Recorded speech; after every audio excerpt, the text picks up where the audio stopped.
Sairam everyone. Just to recollect what we were discussing last week, I think most of the time was spent on figuring out how to develop love for God, so that we can only think of Him and nothing else. Because Swami has introduced the concept of Ananya Bhava, that is thinking of the Lord without any other thought, and how love is important for that, and how can we go about cultivating love for God, was something which we spent time on last week. So I will stop here and we'll continue from where we left off. Saira. Sairam. The Mahatma is free from all dual experience. He is above and beyond. He has released himself from identity with the particularized. He is the universal, the eternal, the changeless, the Brahma Bhava, not the Jiva Bhava. He knows that the Atma is not a limited entity. He feels that it extends beyond all times. He is free from the blemish of tamas and rajas. He is neither dull or driven about by desire. He has pure consciousness, unaffected by attachment or hate. Many who style themselves as such nowadays have no purity in their hearts. Their consciousness is soiled by foulness. But the pure in heart have no further birth and death. They are under no obligation to appear again on earth. Without attaining that purity, you cannot escape the round of birth and death. However, many your meritorious deeds, however high your spiritual status, however glorious the heaven you have secured, only those who are perpetually in that Brahma Bhava can attain this timeless me and be freed from the chain by merging in me. At this, Arjuna gave expression to another doubt that worried him. He asked, if that is so, why do the Upanishads declare that those who reach the heaven, Brahmaloka, need not be born again? Please make that clear. Who exactly are those that are freed from this cycle of birth and death? Arjuna, there are two types of liberation mentioned in the Upanishads. Sadhya Mukti, liberation, and Krama Mukti, ultimate liberation. Sadhya Mukti is also referred to as Kaivalya Mukti, supreme liberation. For earning this, no one need aspire for any heaven. They get this on the spot and not by stages, step by step. Liberation secured thus is a possession forever. The rest are liable to change. When the effect of the merit acquired wears out, heaven has to be given up, and life on earth starts anew. Such souls know no merging. Only those who attain Kaivalya, state of retrieval from the bondage of the five elements, merge and become one with the eternal, the universal. Thank you, sister. I think there's some areas where the translation may not be very aligned with the Telugu, so I think we'll take a look at the Telugu. So I will ask Auntie to read. Sairam Auntie. Sairam Arun, which page is in Telugu? That can you just tell me? So it starts from Mahatmudu Atlu Kadu. అతనికి దేహ భావము జీవ భావము పూర్తిగా నశించి அதாவது that is 14th chapter 17th chapter, I think, Auntie. 14th, 15th. 17th. Oh, 17th. Yeah, correct. Yeah. Ananya Chittamuto. Yeah. Have to start from Mahatma is free from. Mahatmudu atlu kaadu. So we'll start from there. Okay. అంతలో అర్జునుడు అందుకొని స్వామి అట్లైన ఉపనిషత్తులో బ్రహ్మలోకమునకు వెళ్ళిన Auntie, little earlier than that. Little earlier. మహాత్మునకు అంతఃకరణములందు. That is, a little earlier. One sentence earlier. Krishna పరమాత్మ చిరునవ్వు నవ్వి. No, it comes below that, Auntie. Okay.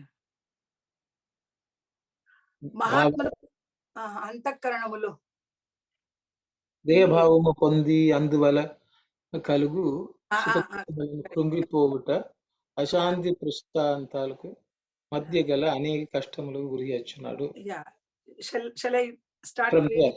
From the మహాత్ముడు. మహాత్మునకు చాలా భేదములు కలవు. మానవునికు మహాత్మునకు చాలా భేదములు కలవు. మానవుడు జీవభావమును దేహభావమును పొంది అందువలన కలుగు సుఖ దుఃఖములను కృంగిపోవుట అశాంతి ప్రశాంతులకు మధ్య గల అనేక కష్టములకు గురియగుచున్నాడు. From there, can I read? Yeah, from that point onwards, Auntie. Yeah. Okay. మహాత్ముడు అట్లు కాదు. అతనికి Mahatma is not like that. అతనికి దేహభావము జీవభావము పూర్తిగా నశించి, for him the identification with the body, identification with the jiva is completely destroyed. బ్రహ్మభావమే పొంది ఉండును. He will have only the at identification with the Brahman. అట్టి మహాత్ముని ఆత్మ పరిచ్ఛిన్నమై ఉండును. The Atma of such a Mahatma will be undifferentiated always. Yeah. అట్టి మహాత్మునకు అంతఃకరణములందు రజో తమో గుణముల యొక్క మాలిన్యము ఉండదు. For such a Mahatma, the three gunas of Rajas, Tamas, and Tamas will not be there. The blemishes of the Rajas and Tamas will not be there. అట్టి శుద్ధమైన అంతఃకరణము కలవారినే మహాత్ముడు అందురు. So such people who have such pure antakaranas, they are called Mahatmas. కానీ ఈ రోజులలో మహాత్ములన్న పేరు మాత్రమే కానీ, but today there are many who have the name Mahatma. It's only at the level of name. అంతఃకరణములందు అన్ని విధములైన మాలిన్యము, in their antakaranas, inner instruments, all kinds of blemishes. కరుడు గట్టి కదలలేని స్థితిలో ఉండును. It's కరుడు గట్టి solidified, isn't it? Yeah. So all the blemishes are solidified. In such a state they exist. నిజమైన అంతఃకరణ శుద్ధి గల వారికి, those who possess pure inner instruments, జనన మరణములు ఉండవు. there will be no birth or death. వారు తిరిగి లోకమునకు రానక్కరలేదు. There is no requirement for them to come back to the world. అది లేక ఎన్ని పుణ్యకార్యములు చేసినను, without that, how many ever good meritorious deeds are done, ఎట్టి స్థితిని సాధించినను, whatever state they attain, ఏ లోకమునకు వెళ్ళినను, whichever world they go to, తిరిగి రానక్కర్లేదు, రాక తప్పదు. they will have to come back. The return to the world is unavoidable. Yeah, is must. నిరంతరం బ్రహ్మభావములో ఉండునట్టి మహాత్ములు, always being established in the Brahman, భావ such Mahatmas. ఉన్నటువంటి మహాత్ములు మాత్రమే కాలాతీతమైన నన్ను చేరి So such Mahatmas alone attain me who is beyond all times. పునర్జన్మమును అనునది లేక Without a rebirth, తాదాత్మకారమునే పొందుదురు. they attain the self identification with that principle. అని తెలుసుకున్నవలెను. You have to know that. You need to know that. అంతలో అర్జునుడు అందుకుని At such a point, Arjuna intercepted. స్వామి, అట్లయినా ఉపనిషత్తుల్లో బ్రహ్మలోకమునకు వెళ్ళిన వారికి Swami, if that is so, in the Upanishad it says those who have gone to the Brahma Loka, the world of Brahma, పునరావృత్తి లేదని తెలిపితిరి కదా. doesn't it say that there will not be any rebirth? పునరావృత్తి ఎవరికి లేదు? Who does not have such rebirth? అది కొంత వివరింపము అన్నాడు. Please elaborate on that. Arjuna said. బావ, ఉపనిషత్తుల్లో ముక్తి రెండు విధములుగా తెలుపబడినది. Oh, my brother-in-law, in the Upanishad there are two kinds of liberation which are described. ఒకటి సద్యోముక్తి, రెండవది క్రమముక్తి. One is called Sadyomukti, the second one is called Krama Mukti. సద్యోముక్తిని Kaivalya ముక్తి అని కూడా అందరు. The Sadyomukti is also called Kaivalya Mukti. Kaivalya liberation. అట్టివారు ఏ లోకమునకు పోనక్కర్లేదు.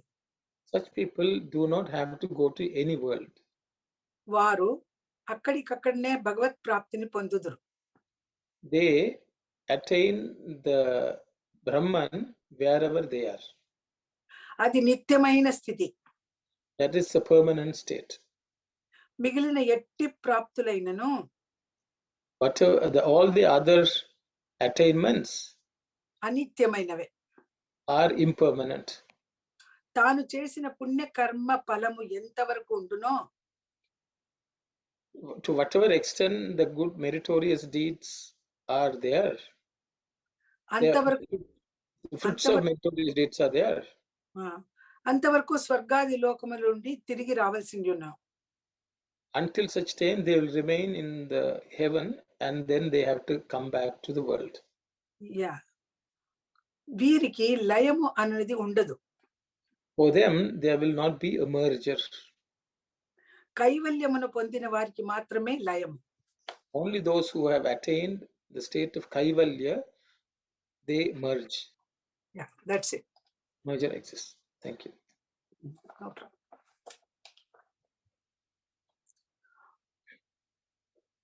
So I will stop here. So Swami has introduced the concept of liberation, and the two types of liberation, and he says Sadhyo Mukti, which is Kaivalya Mukti, which is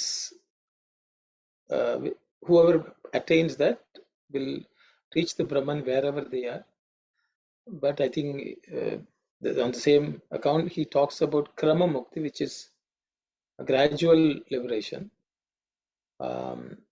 where people may have to return to the world when their good deeds are done. So I think those are mentioned here. So I'll pause here. If anyone would like to share any thoughts or have any questions, we can discuss. Saira. Saira Mana, I have a question. The Krama Mukti, it says the ultimate liberation. That means that at the translation is not accurate. Translation is wrong. Okay. Krama means gradual, step by step. And the Sadhya Mukti is like on the spot, kind of. Is it? Actually, like you don't have to. That Sadhya Mukti could be called ultimate liberation, if you want to use the word, but that's all. I think it's better to stick to Sadhya Mukti. Yes, there's no English. Yes, Auntie? Sadhya means immediate. Sadhya. The word Sadhya is Sadhyo Mukti. He attains liberation. Instant Instant. Instant. liberation. So in that, sorry, Auntie. Okay, go. No, in that sense, if you're instant liberation, in a sense, like, we say we need to spend our karma and all that. Even if you have balance of karma, you will get it if Swami wills. Is that what it is? Oh, okay. I think it is a little difference between Jivan Mukti and Sadhyo Mukti. It's what you're talking about is Jivan Mukta. No doubt he is liberated, but he still lives here to complete his karma, Sanchita karma, whatever, Prarabdha karma, whatever he has brought with him until the end, and then he reaches the liberation. That is Jivan Mukta.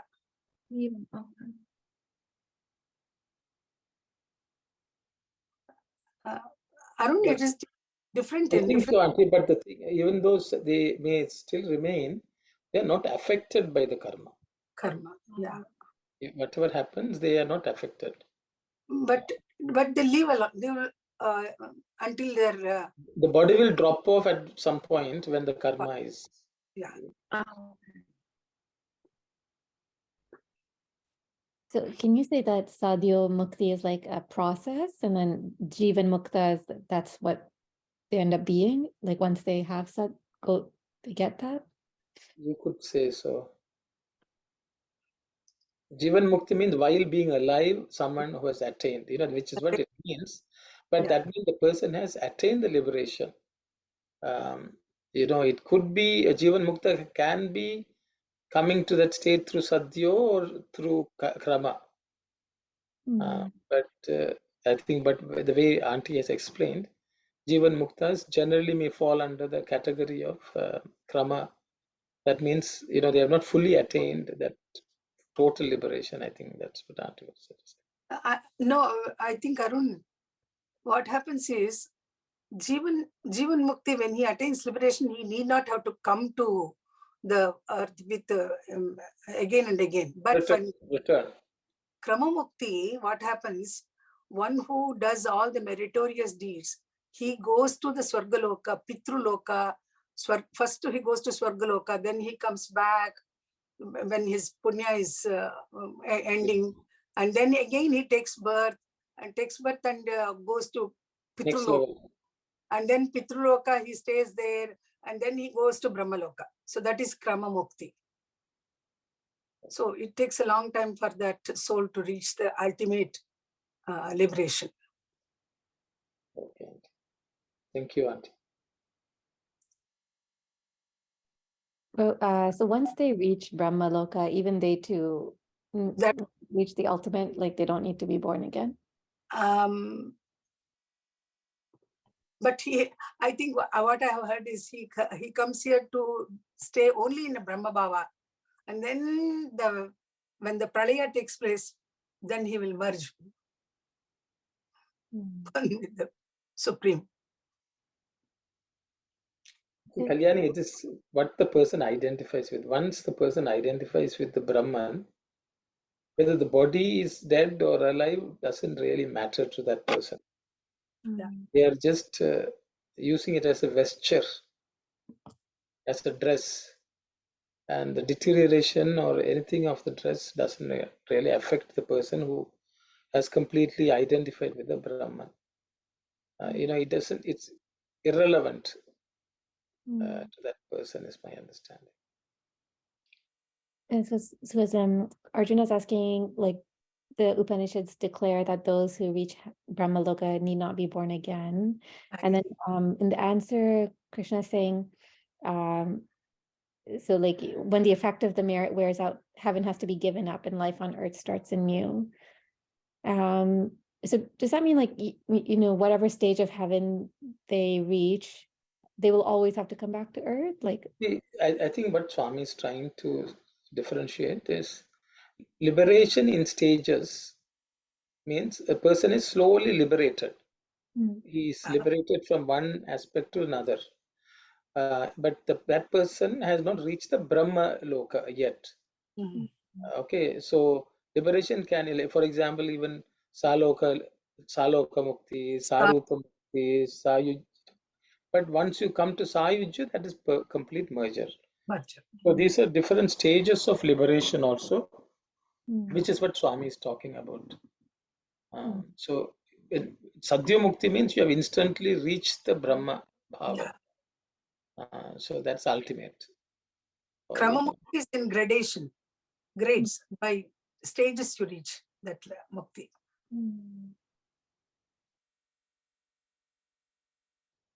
And you said Sadhya means instant? Instant. Sadhya Mukti. And Kaivalya, what does that mean?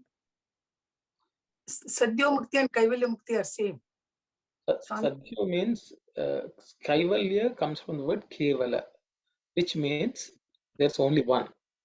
So it's alone. Okay. So that means you have reached the state of oneness with Brahman. Kaivalya Mukti means one who has completely become one with the Lord. There's nothing second. Okay. Kevala means only one remains. Okay. Which is what Swami is saying. Satya Mukti is Kaivalya Mukti. That means you have become one with Brahman. There's no two entities do not exist. It's total Advaita state.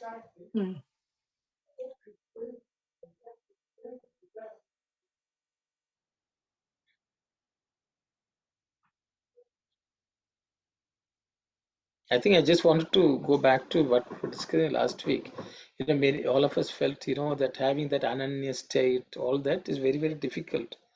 But the topic which is being covered is that ultimate. That's what Krishna is talking about. Yes, it is very an exalted state, and we have to strive to that state. So, which that state is again, being further described by Swami.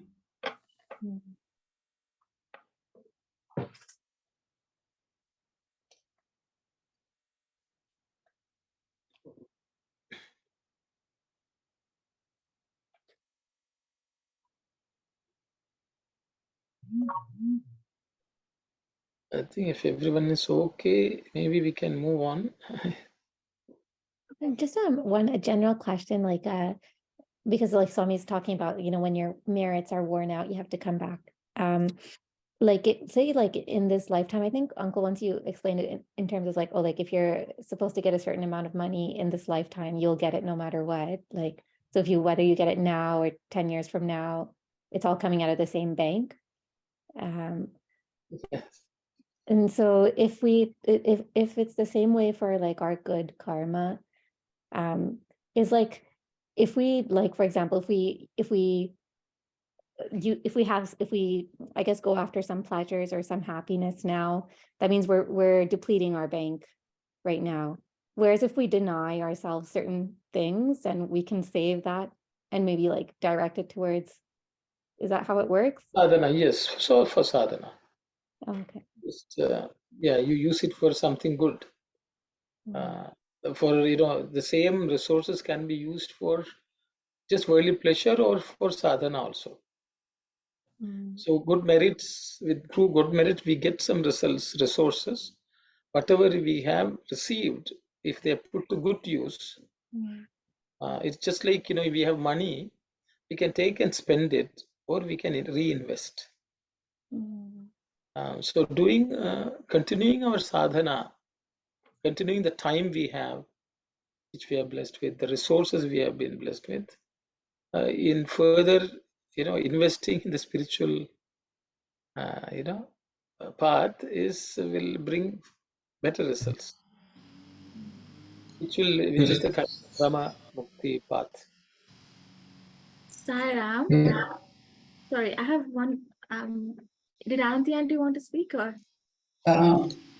Maybe if you want to go, you go first, and then I have a question to Mani Auntie as it takes maybe something.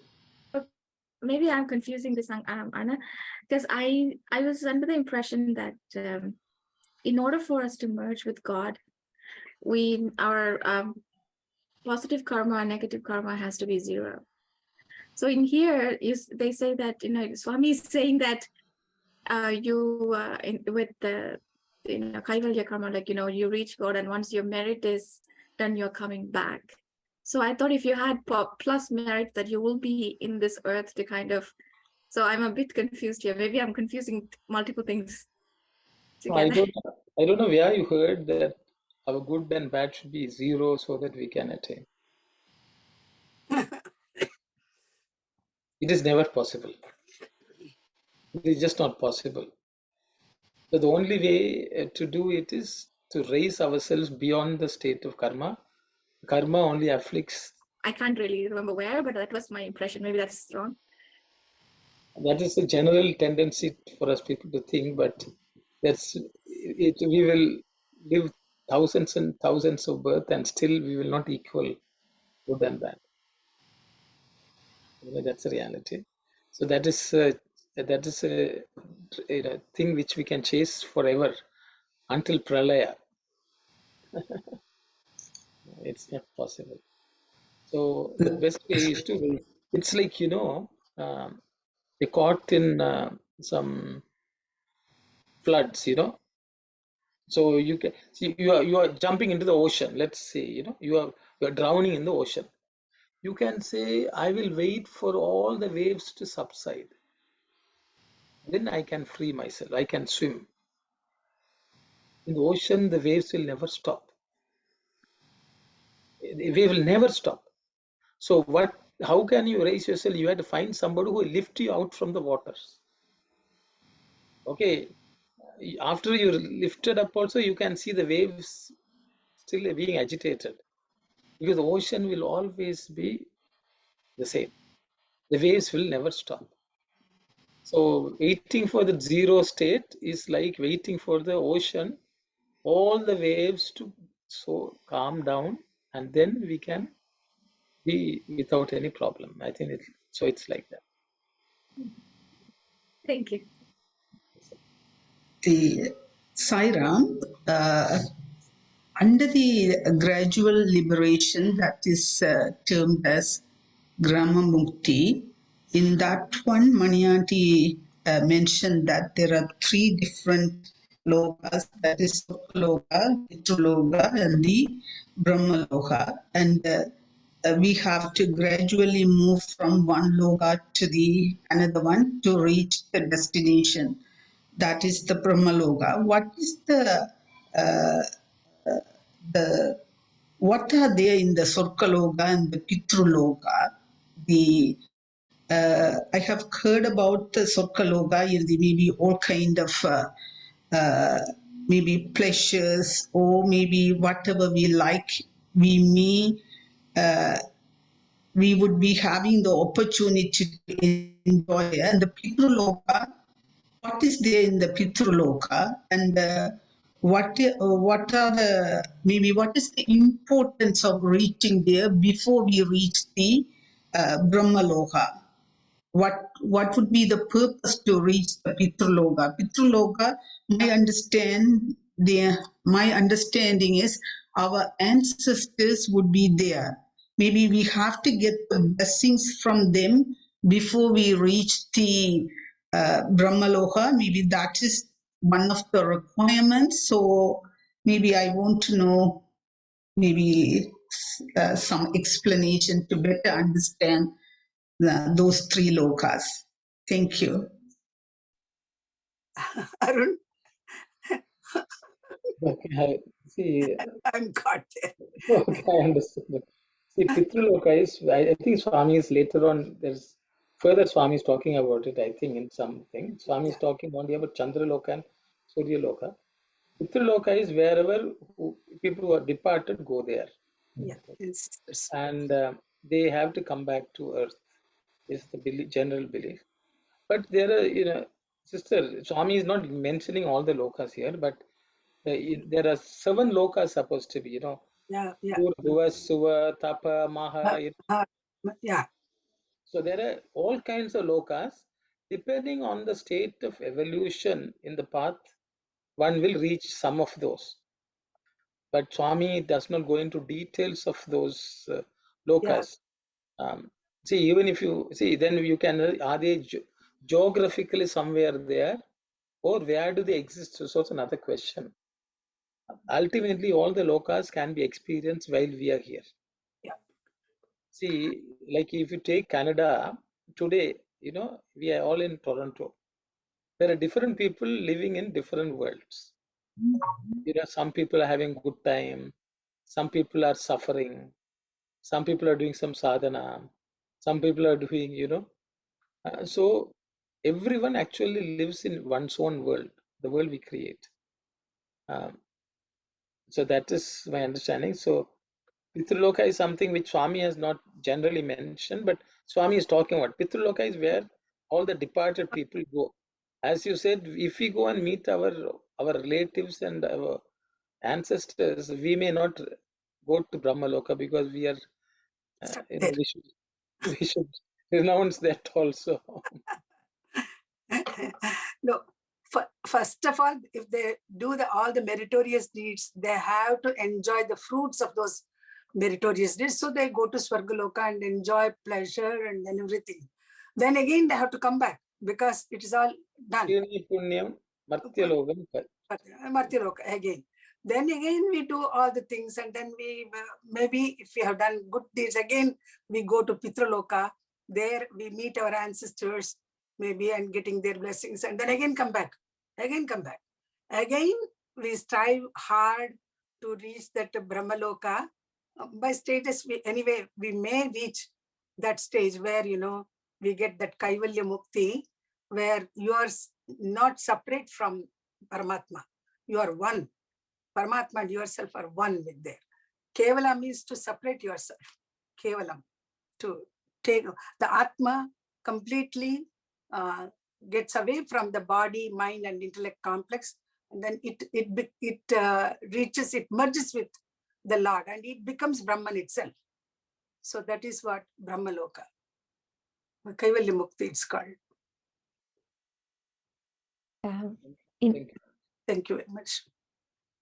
In each of the swargas, so when you're in swarga, you're just using out your good merit. So when down to 0, then you come back to earth. Come back. That's what is heard. What I have heard is. And then, so it's only on earth where you can accumulate merit. One thing, Kalyani, I think all of us have to understand, it's a plane of consciousness. It's not actually a locus where we are going to be there, residing there or anything. It is just different planes of consciousness, as Arun said, it is above 7 lokas. Bhur, Bhuva, Suha, that is 7 lokas, where it's above and 7 lokas below. Those who do the Punya Karya, they go on evoluting and then they reach that higher stage.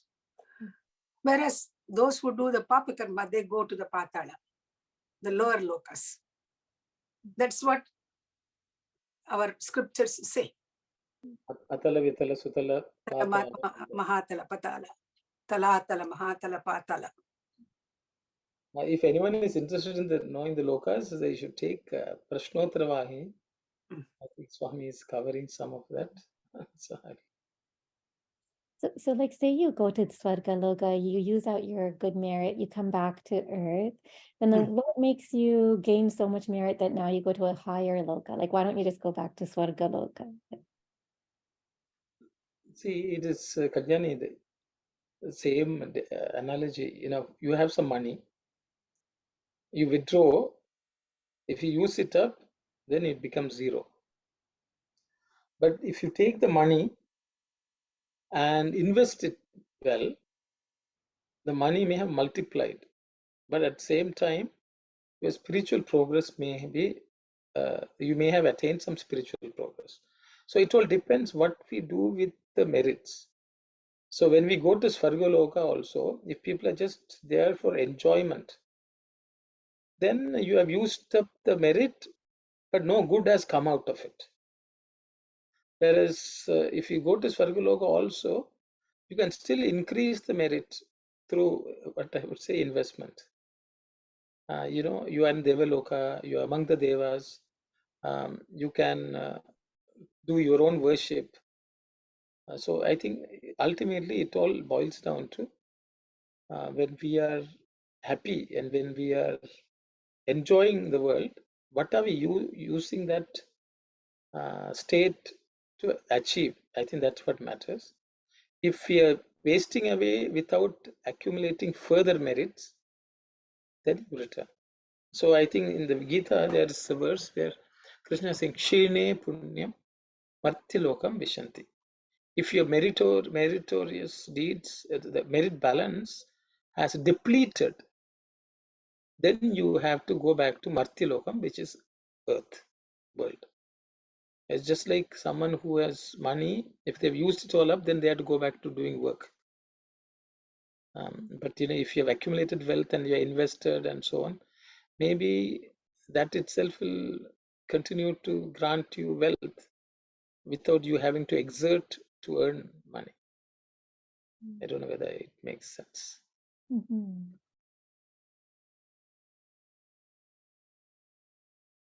So, like, I guess what's the purpose why Swami is explaining these two types of, like, I guess Swami saying the sadhya mukti is more, it seems like the better option here. um, I guess, like, in our actions, like, what would make us kind of aim Ananya towards? Ananya Chintana. Mm, Last week also we discussed, should we indulge in some little pleasures, mhm, rather than, doing Ananya, little bit Anya, Bhava also so that means that is actually not, that will only result in a Krama Mukti state. mm.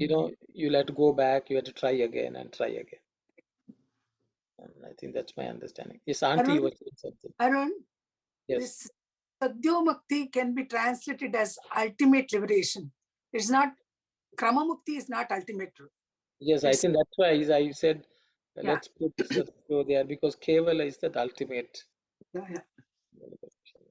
Kevala and Swami equates Kaivalya Mukti and Sadhyomukti as one. Yeah, exactly. Supreme liberation, his Swami says. So that means it's the ultimate liberation. Sadhyomukti can be translated. The final Mukti. Krama Mukti is by stages. Krama means stage, by stage. Yes, Brother Thasan, you have. Yes, Sairam brother. So based on this one, the person who follow the Ananya Bhakti, then he definitely is going to reach the Satya Mukti. So there won't be any death and the birth again for him. He merged with the Paramatma. The people who interested with the fruits, they might do the good deeds and they can go to heaven. That's called Kaivalya Mukti. No, that's not Kaivalya. No. Kaivalya Mukti. That So means when you go to the heaven, once the merit is over, and they have to come back. So this, this is like the world is like a iron chain. When you go to the heaven, there's a gold chain on your hand. So both you are caught into the life and death thing. So there was a story. One person meditated, and the God appeared. And the God said, okay, I was so happy with your service and your prayer. I'm going to give you mukti to go to heaven. Then the person asked, so what is the purpose of going to heaven? Then God said, you can enjoy your things and you have to come back. Then the person said, I don't want that one. I want the permanent one, that's Satya or Mukti. So he doesn't want to go to heaven. So he wanted to practice more and more the goal of the Satya Mukti. Thank you, brother. Sairam. Sairam. So Uncle Yet mentioned earlier that, like, only Earth is the only place where we can actually gain good karma. Yes. But in Swarga, you mentioned that we can invest the karma. Like, we can, even though we're using it, we could somehow still invest it. Yeah, because yes, it's like investment. You can Devaloka, because you're among the gods, you are engaged in godly activities. So that if you continue to do so, you're not using up your meritorious deed for enjoyment. Mm. Okay. See, for example, if see, Swami says heaven and hell are on earth. See, if we have all the resources, we have place to stay, we have money for food, we have time on hand, there are no troubles. That itself is heaven. Swarga. That is heaven. So we can say, I just want to relax and enjoy. That means that the resources which we have gotten in that heavenly state in this world is not optimally used. But we can take all that stay that conducive environment and use it for sadhana. So even in Devaloka, you can do sadhana. Sadhana is not necessarily meritorious deeds. Sadhana is only going to bring you spiritual wealth, proximity to the Lord. It may not assure you, but the thing is, before that the situation is depleted, you would have progress spiritually. Okay, that's what I suggest. Okay. Uh, I was under the impression that sadhana is meritorious deed. So it's not actually. Sadhana is not meritorious deed. Oh. Punyakarya. Punyakarya is meritorious days.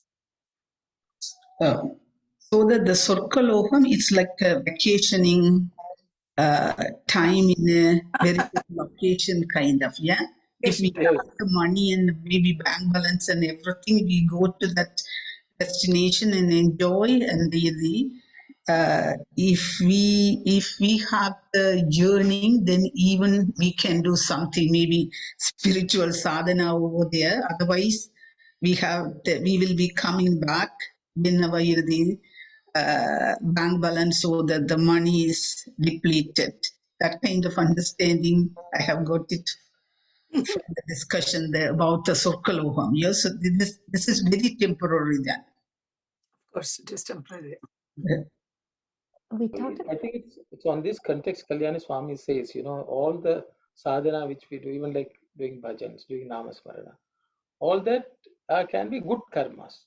But Swami says inner development is spirituality. Both are slightly separate. One is good activity. Rather than doing something bad, you do something good. So you are again and again in the good company.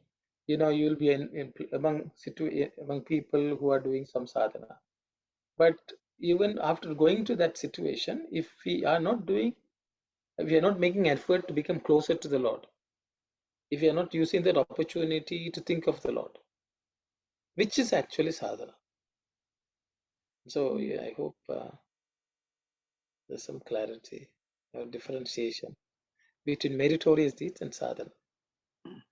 So, but do you need, like, I feel like you can use your good karma to like progress in sadhana? Because I think that's what we said earlier, right? Like, you direct your good. It can help. It can help you to do sadhana. It provides you the conducive environment to do sadhana. Okay.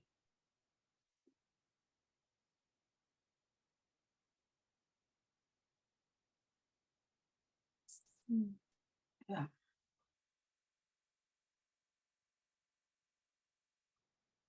So punya karyam is necessary in the world so that it gives us the resources and the environment for doing sadhana.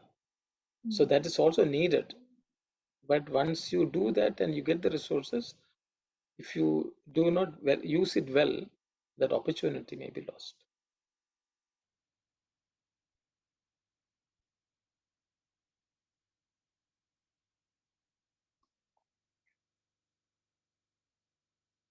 See, that's why Swami is telling, when the effect of the merit acquired wears out, heaven has to be given up and life on earth starts anew.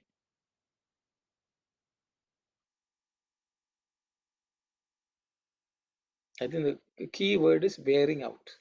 Very good. Kshine.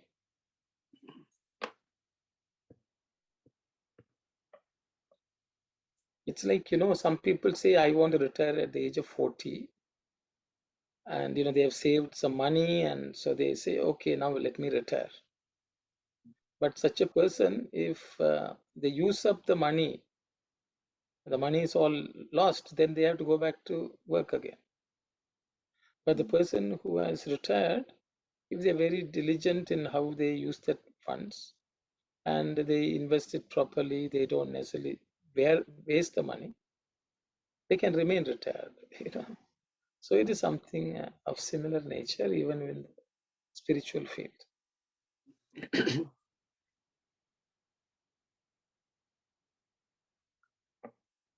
Our life's goal is to reach that Supreme Brahman, to become one with that eternal.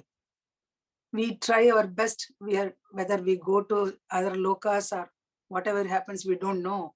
But one has to be in Brahma Bhava. Swami is saying that one who abides in Brahma Bhava and leaving off this Jiva Bhava and Deha Bhava, that's the best goal one can have. And we can strive our best. We can do our best to reach that stage. Sorry.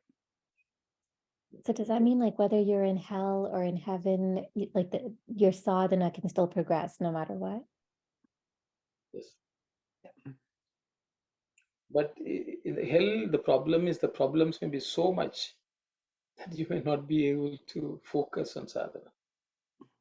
Like, you know, if you're hungry, we are without food, the body will say, give me food, give me food. You know, at such times it may be difficult to cultivate, you know, spiritual Sadhana. sadhana. So hell generally does not give you the conducive environment. You know, some disease may be causing, you know, suffering. There can be bodily suffering. There can be mental suffering. When the suffering is too much, one can't really engage in sadhana. You know, because the pain is too much and the suffering is too much.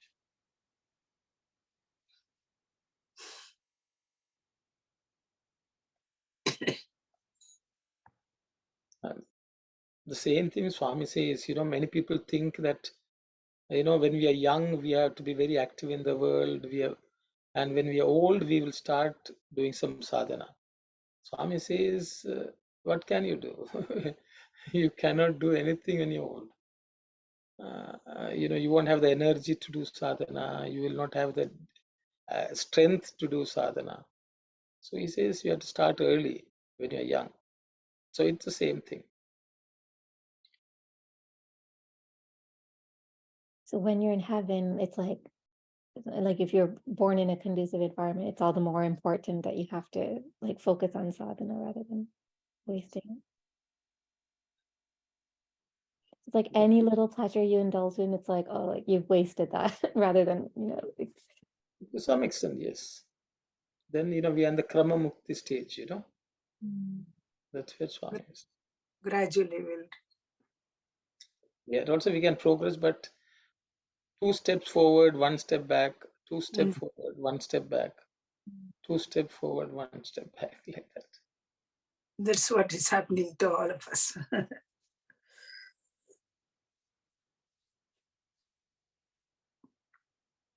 But sometimes, you know, one bhajan says, "Ek pag aage, do pag piche." You know, so one's bhajan says, I take 1 step forward and take 2 steps backwards. Oh Lord, help me.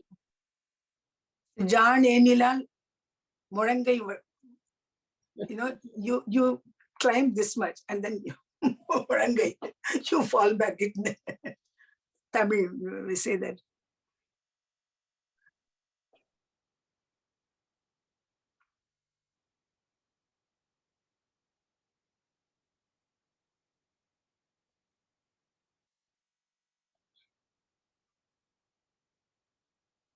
I guess if everyone is okay, shall we move or Yeah, I think so.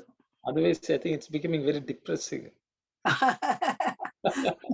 We don't know where we are going. Either to Pitruloka or Narakaloka or Swargaloka. Exactly. I was thinking myself, when we depart from this earth, who will be guiding us where to go, what to do? You know, is there any guide would be there to tell us, you know, okay, this way, that way, you know, Tour guide. yeah, it's like a tour guide. okay, this way, if you go, this would, you would end up with this one, maybe some sort of good guide would be there to, I always, God is our guide. yeah, He is our, exactly. he will take, he will take us. Okay. Saira, that is to say, intercepted Arjuna. The souls that attain Kaivalya are destroyed, is it not? Or is there any difference between merging and destruction? Laya and Nasam. Nasham. Nasham. Nasham. Nasham. Yeah. No. You are lost. Merging is not destruction. Layam happens when it becomes invisible. Oh. Can you hear me now? Yeah. Yes. Okay, now. So no Partha. Layam is not Nasham. Merging is not destruction. Layam happens when it becomes invisible. That is what happens when things are destroyed. It becomes invisible. We cannot see it anymore. But just because a thing is gone out of sight, how can you pronounce it destroyed? No, a lump of sugar or salt placed in water disappears. You can see it no more. But can you say it has been destroyed? Or do you say it has merged? Is it there? The taste declares it. Is that it has lost the form, but its presence as its characteristic, its guna.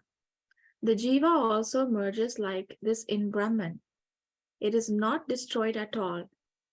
When the jiva is not merged like this, it can at best only wander between heaven and earth, deserving life in heaven for some time and descending again to earth for further efforts towards salvation. Okay. Thank you. Okay. Can I read the Telugu one? Yes, Auntie. Okay. Krishna, Layamunaku, Nashamunaku, Bedamemi. Krishna, what is the difference between Layam and Nasham? That is merger and destruction. Rendu okate kada. Aren't both these the same? Partha, Layamante Nashamu kadu. So Partha, Layam, that's merger, does not mean it is not destruction. Kantiki Kanarani Sthiti Nanduta. It is attaining a state which is invisible. Layamani Anduru. It is like That's called merger. Swami, Kantiki Kanara Kunduta Nashamuga Maremi. Swami, what cannot be seen in the by eyes, isn't it destruction? What else can it be? Baba, Kantiki Kanarananta Matramuna, Nashamani Teluputa Chaladu. Brother-in-law, just because you cannot see something with your eyes, you cannot say that it is destroyed. Yetulanu Lavanamunu Kani, Panchadara Kani, Jalamulo Vesina, Adi Nitilo Cheri, Kantiki Kanupinchaka Pono. If you place a lump of salt or some sugar into the water, it may not be seen by the eyes, but it has merged in the water. Dani Nashamanduva, Layamanduva. Will you call it destruction or do you call it merger? Nashanamaina Dani, Ruchiteliuchunade. If it is destroyed, then how you can still taste it. Niti Dwara Ledani Yetulundru. How can you say that it is not in the water? Undi Tana Gunamunu Matramunu Telupuchundina. Even being there and it only depicts its characteristic. Nirakaramaina Tatumano Layamani Anduru. That is a formless principle that is called merger. Nitilo Cherina Lavanamu Vale. Just like the salt which is dissolved in water. Yeah. బ్రహ్మముతో చేరిన జీవమును లయమని అందురు. The jiva who is merged in the Brahman is called merger. The process is called merger. అది ఏనాటికి నశించదు. That will not be destroyed any day. అట్లు కైవల్యమును పొందక Without attaining that kaivalya mukti liberation, కర్మల ద్వారా పుణ్యమును సలిపిన వారు people who do punya, meritorious deeds through actions, స్వర్గాది లోకములకు వెళ్ళి they go to all the lokas starting from Swarga, తిరిగి వచ్చి కొన్ని సాధనలను సలిపి they come back again and do some more sadhana, తత్ఫలితములను అనుసరించుచుందురు. and then they follow the fruits which come from that. That's all. Is it further? బ్రహ్మలోక పర్యంతం ఏ లోకమునకు వెళ్ళినా no, not it.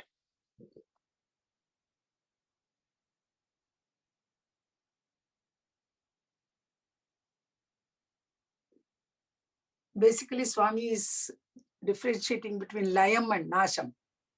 Yes. What is nasham? What is layam?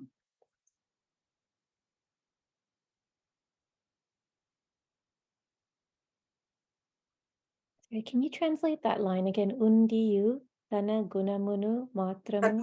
తన గుణమును మాత్రము తెలుపుచుండిన నిరాకారమైన తత్వమును లయమని అందురు. That loses its form, Even though it is present, when something is formless, that state is called merger. Oh, okay. But it has given its characteristics to it. Yes. గుణమును మాత్రము Even though yes, even a formless state, it expresses its characteristics, guna, qualities. Then that is called merger. But in the case of like the Jivatma merging with the Paramatma, I thought you're supposed to become quality less and then the merger happens. Jiva himself becomes Brahman. So where is the characteristic giving here? Once when Sairam. I think, Auntie, Kalyani, the thing is, when the Lord is, see, now I think we should go back to what Swami was talking. Swami talked about sadhana of saguna nirakara form. Yeah. But now what you are talking about is nirguna nirakara. Okay. Yeah. Then, that is beyond unmanifest state you have gone. Okay. Here we are still talking about that manifest state, saguna nirakara. Sorry, Auntie? Sakara. Saguna nirakara. When we go to nirguna nirakara, that is absolute state. That's unmanifest state, that is unfathomable by us. Is it like, can I understand it like how like the different people Swami has even said are, like I guess realized, like see Ramakrishna Paramahamsa or like Meera, like even though they were all like kind of God realized, they expressed it in different ways, like their characteristics were kind of merged with thought. You can say so. They did not have a separate existence, but there were some qualities of them which were expressed to some extent. But they were fully identifying with the Brahman. But you could still see, that some expression. But they have the form also, so it's a bit. Here Swami is talking about. That's why when Auntie talked about Jivan Mukta, these are people who still there is some karma which is holding on to their form here. I think what Swami is talking about is when the body drops off, that person merges in the Brahman.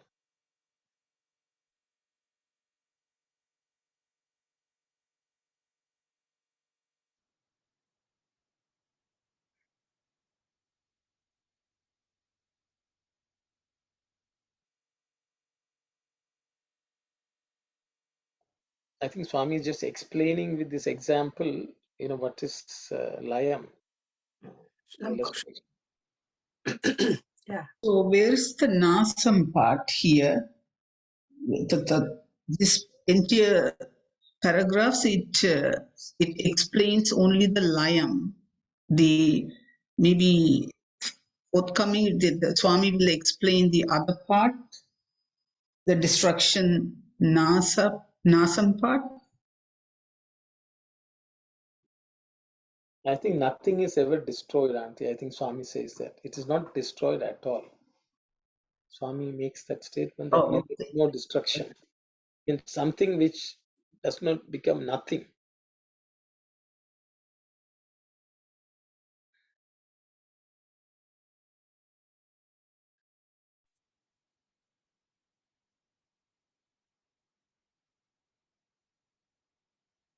Like when we talk about the salt and water, the salt changes the characteristic of the water when it's merged. Mm. But like when it comes to God, I feel like we can't really change the characteristic of God when we merge with God.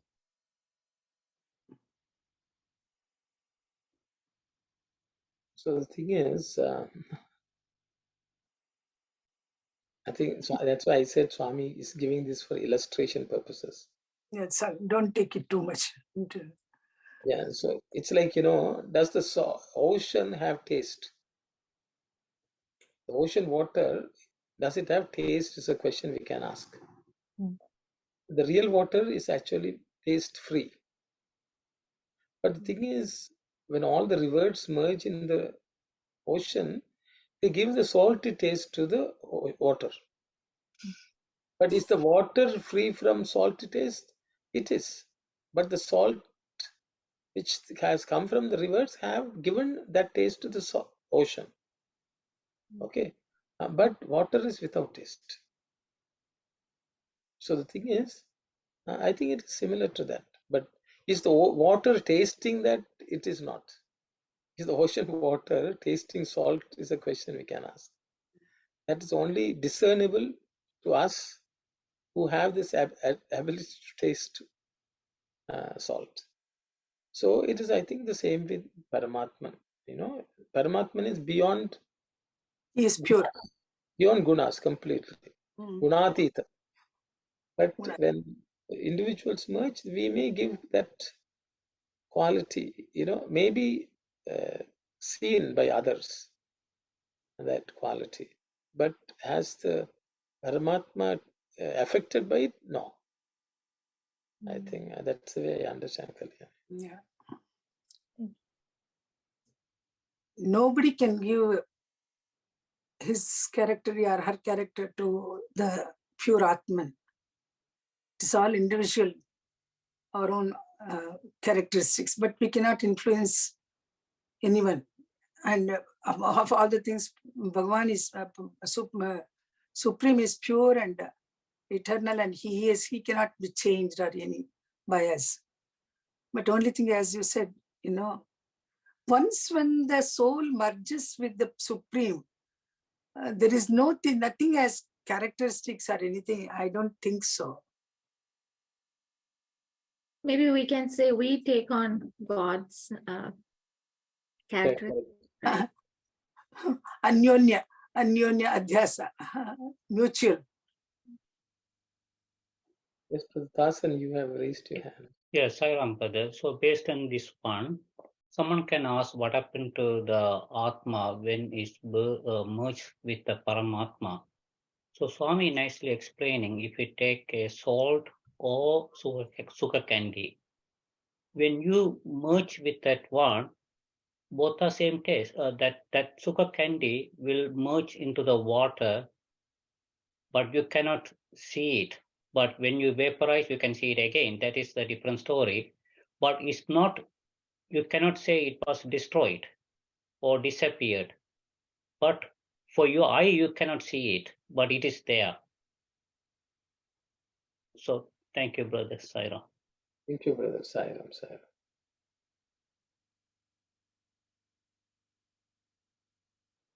Anyone else has something to say?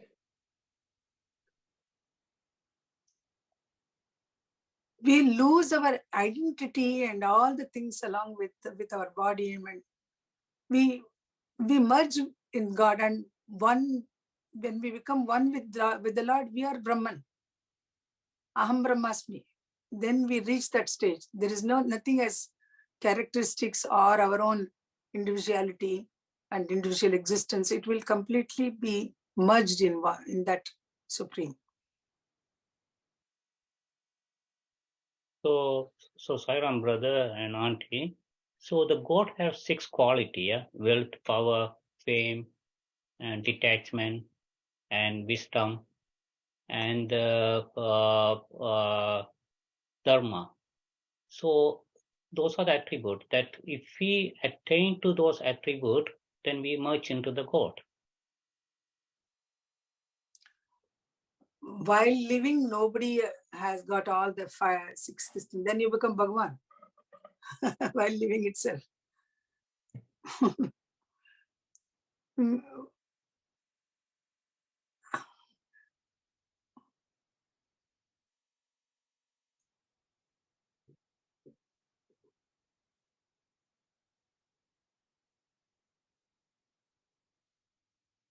Anyone else has something to? Sorry, can we just also translate again that Atlu Kaivalya Munu Pondaka? Karmala Dwara. Okay. Atlu Kaivalyamanu Pondaka. Can you just repeat? Yes. Thus, without attaining the state of Kaivalya, Karmala Dwara Punyamulu Salipinavaru. those who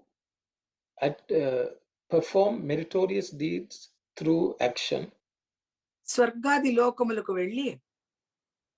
they go to lokas, worlds, from Swarga, etc., Tirigi Vachi.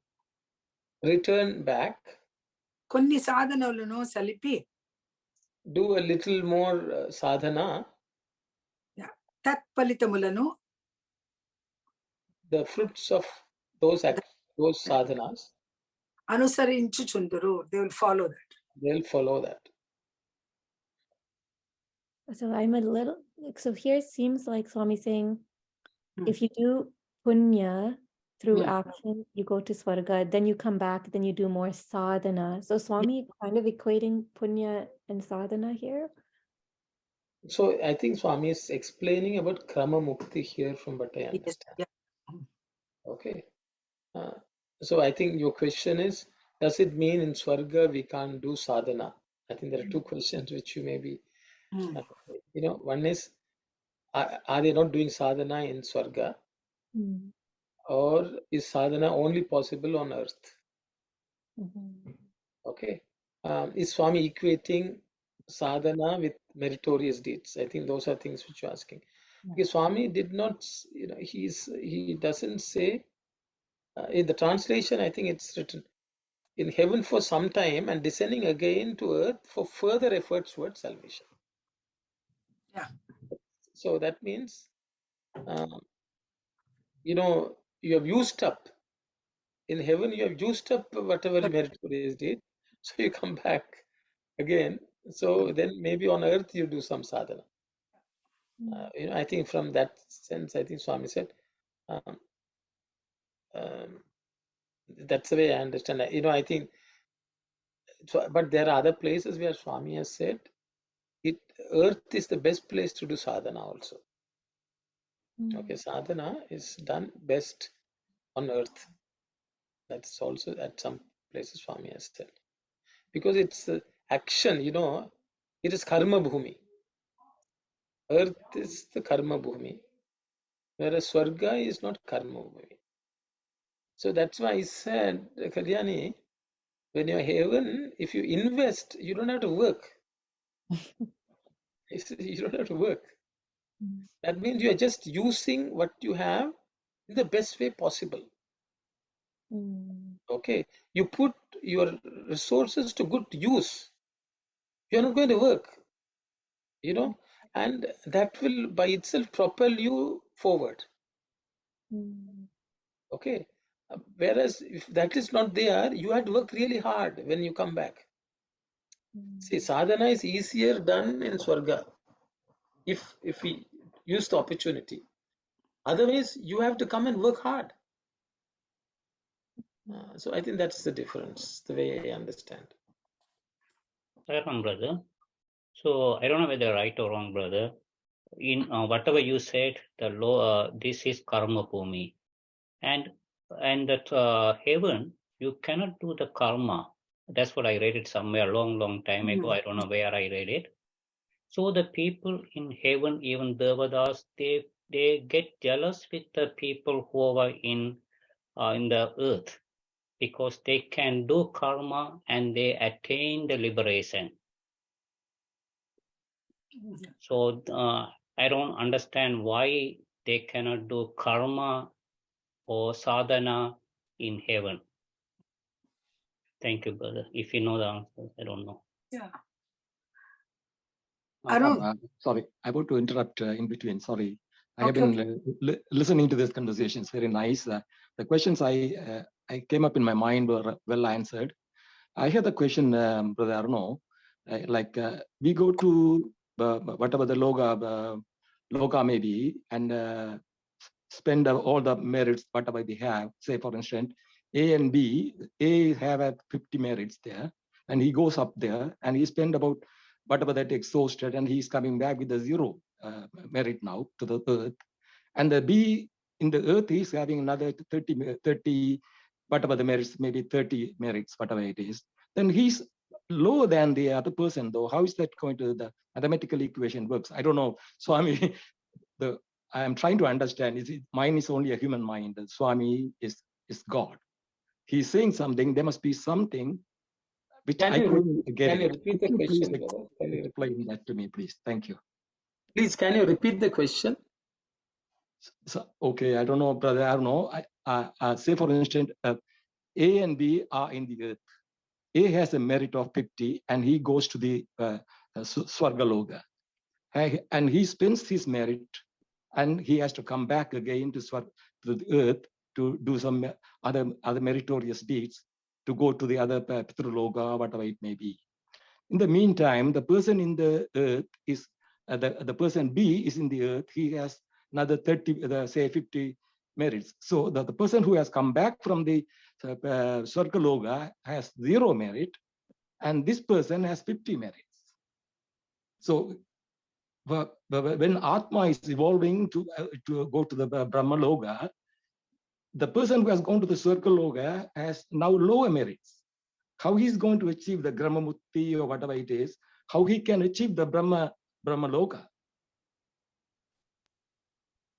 I'm sorry, mine is only human mind, human question. It's okay. I'm trying to understand this part. Thank you, Saira.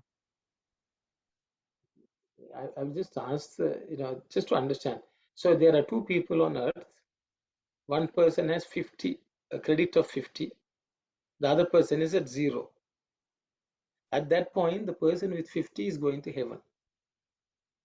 So what you are saying is, when this person was in heaven and using up this 50 and then coming back with 0 balance, the person who was 0, now he has 50. So he must have worked for it. So that during the time span, the person who was with 0 has accumulated 50, but the person who went and spent the 50 and has come back with 0 balance. It is just the same, brother. When 2 people, one fellow is having money, he says, I'm going to take a vacation. The other fellow is staying home and saying, I don't have money to go on vacation, but let me do some overtime. Okay. When the person returned from vacation, you'll find he doesn't have any money left. But the fellow who did overtime without taking vacation has some money. So these things may happen, may not, happen. But the fellow who has made 50 now from 0 before, it all depends what he uses the 50 for. Sai Ram. Yes, uncle. Please, uncle. 0 does not mean you are in the bottom. It just means you have neither good or bad karmas. It's all evened up. So it is not a negative thing. If you are in the negative, that is different. But if you have 0, you have no, you're starting off like a fresh person.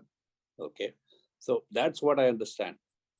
And another point I want to make is on Swami's, okay, all of us are, somehow we are come from heaven. So that's for sure. Because we are under Swami, we know about Swami and all these things. So we have done some good deeds, okay? And I recall 60th birthday Swami discourse. Swami was saying, when I was Rama, you all were there. And everybody applauded, that time. And Swami said, why are you all clapping your hand? You're still here.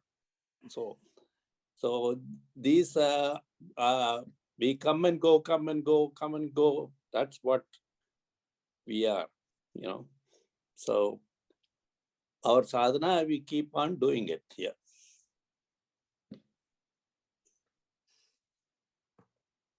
Thank you. Thank you very much. Thank you. Hey, Brother Tasan. Yes, I am, brother. So if the person went on vacation and came back, are they going to change their attitude? And they might, they don't know what is the next stage going to be. That's what Swami always says. Work for the Satya Mutti. Don't Kaivalya is not a permanent one. So always focus on the permanent one. Thank you, Saira. Yeah. Why sadhana cannot be done in Swarga? That was the question, In Kalyani, yes. Kalyani. Can I read that line again? Yes, Auntie. కైవల్యమును పొందక కర్మల ద్వారా పుణ్యములు సలిపిన వారు స్వర్గాది లోకములకు వెళ్ళి తిరిగి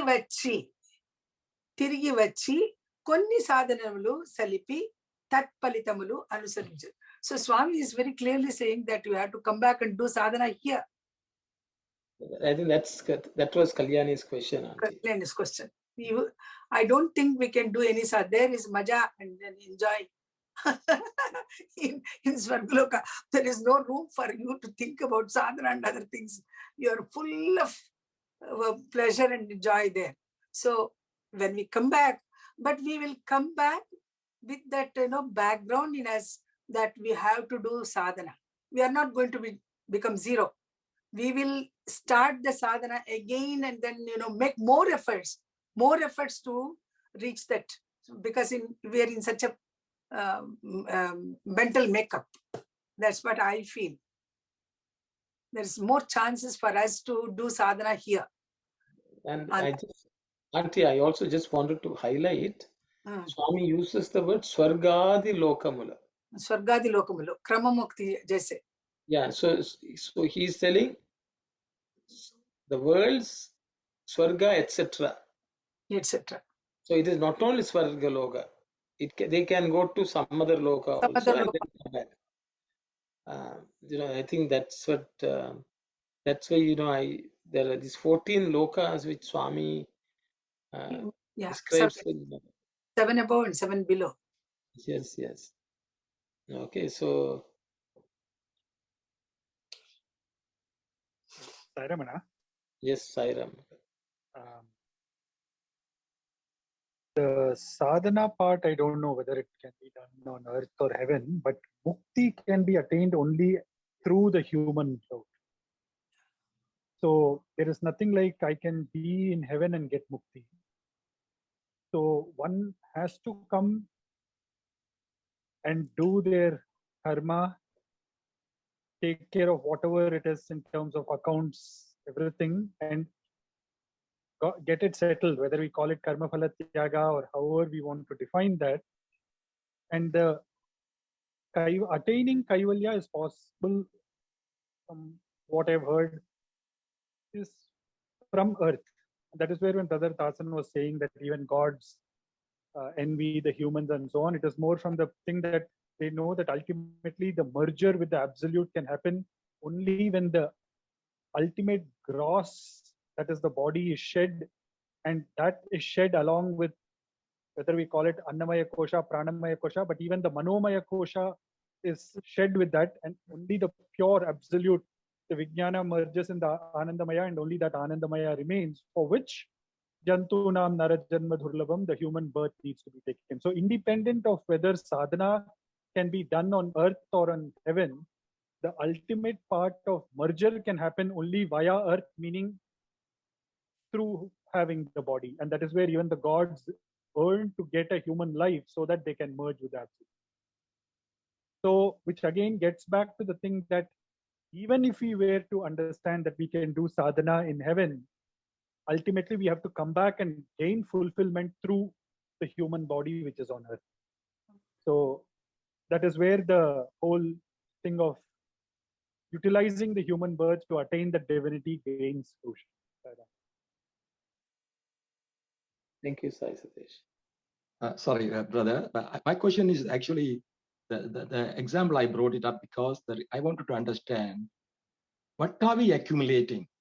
Say, if we are spending our punya, meritorious things, and then coming back to earth, what are we accumulating after that? That's my question is to go to the higher level. What are we achieving there?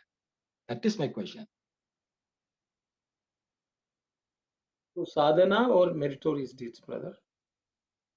No, because we can do sadhanas over here in the earth. We can do sadhanas, good deeds, whatever it is, that we can do it here. Then what are we going to achieve after going and spending back all those meritorious things and then coming back to the earth? What are we accumulating then? That is my question. So, I'm sorry, that's an uncle. Go ahead. No, it's okay. Go ahead, sister. No, I think what uncle asked me, because I'm also thinking the same thing right now. So, if let's say through the Krama Mukti, you're going to heaven and then you're spending all your merits, and then when you come back, it's zero. So what did you? I think, is that what you're asking? So when it's zero, so what are we? Why are we here? If it's zero, then you are here to either accumulate or. Is that what it is? And also in heaven, like what did we accumulate? We just spend. Is that what it is? And why do we go there? I guess it is. Okay, thank you. Yeah, confusing here. Yeah. That is exactly what I'm trying to understand. Okay. Thank you. Thank you, sister. Yes, brother Tasim. Yes, Sairam, brothers. So our life is very short. So within that short time, you have to achieve your goal. So when you do the niskama karma, there won't be any karma plus or minus, because everything goes to the God. That means you have a zero thing.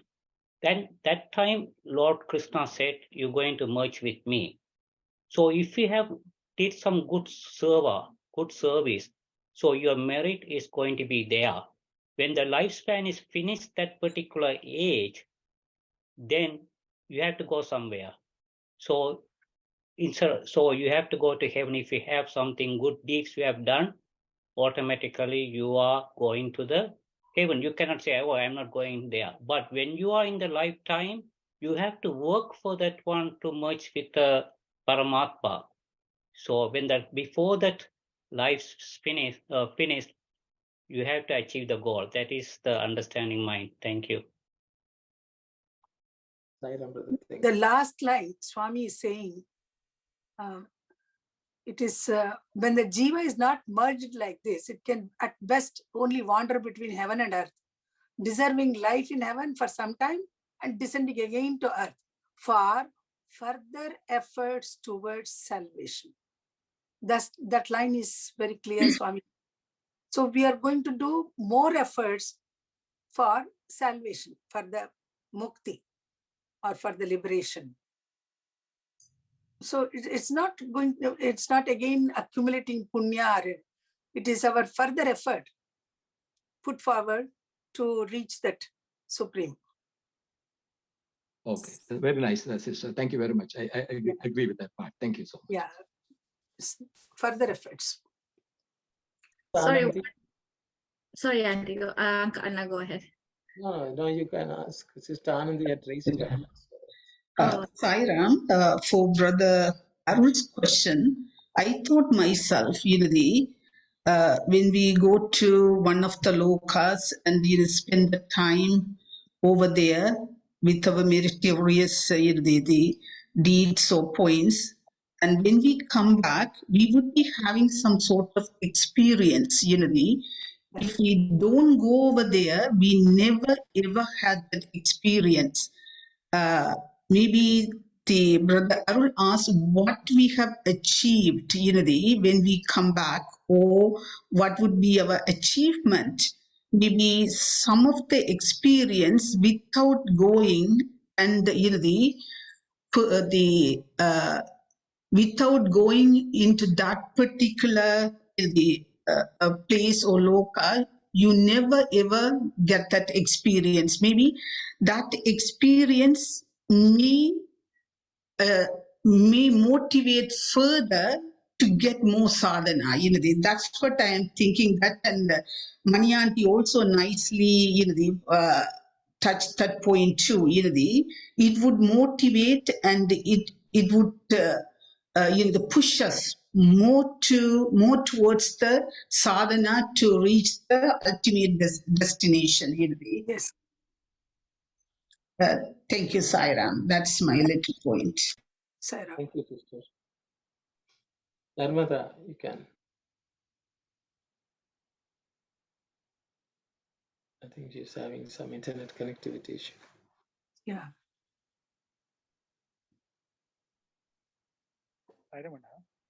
Yes, Sai Satish. No, just adding to what Auntie and Sister Anandi also had mentioned, I think ultimately it's getting to the point that even the punya karmas, whatever we are saying, it shows that we have to give up the ownership to that. Ultimately, it is saying, because whether you have the plus or the minus and the ownership remains, you continue to keep playing the game. So ultimately, it should lead to a level of boredom to play this game again and again. And then where we know that, okay, I've played this so many times, so it's no meaning to it that I keep going and earn the concept of how I do meritorious deeds so that I will get heaven, that whole thing. Because ultimately heaven is also a thing that will get you back again, back on earth. It is not the ultimate thing. It is just transit. It is not the destination. So once we understand that heaven itself is only transit, but not the destination, then the efforts in attaining the permanent kaivalyam or mukti becomes the focus. Because or else now, so far I keep thinking that heaven is the destination. I keep doing punya. I learn a lot of punya so that I will get heaven. But then if I go to heaven, I come back to earth again. So what is the whole point? So that is where it is the thing that I have to break free of that, do that nishkama karma, offer everything to God, settle the account so that I don't have a bank account. If I have a bank account, I'm going to come back again to take care of the account. So something of that kind of a thing. Yeah. Thank you, Sai Satish.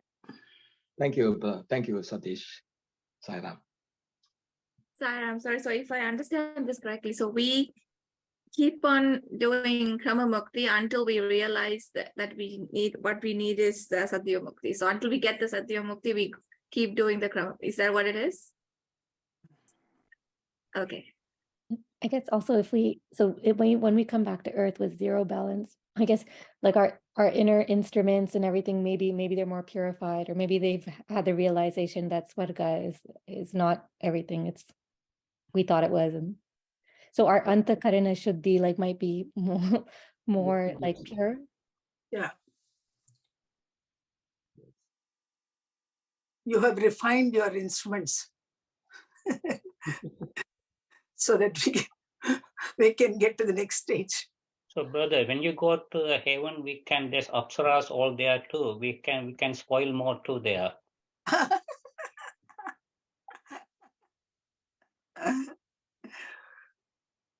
The distractions exist everywhere. I think it means to say when that soul in that heaven, when it gets a birth, it will be in a very good place to get a liberation to the Satya Mukti. That's my thinking, yes. Yeah. Thank you, It is, Sarah. it's born in such a very conducive atmosphere and conducive situation where we take birth, and then, you know, our efforts will slowly, it will be further towards mukti. Thank you, sister. Very nice. Yeah, thank you. So Sairam, everyone, it's 4:30. Yeah, we were in we have to Mukti. come back to, you know, our time, 1.5 hours is done. So we have to go back to know our regular life. Yeah. And we'll come back again next weekend. Okay, sure. This process is a Krama process. So we will close today's session and we'll come back next week. We'll do sadhana and we'll come back. Saira. Om Samastaloka Sukhino Bhavantu. Samastaloka Sukhino Bhavantu. Samastaloka Sukhino Bhavantu. Om Shanti Shanti Shanti. Jai Sai Ram. Jai Sai Sai Ram. Ram. Thank you, Sairam. Thank you.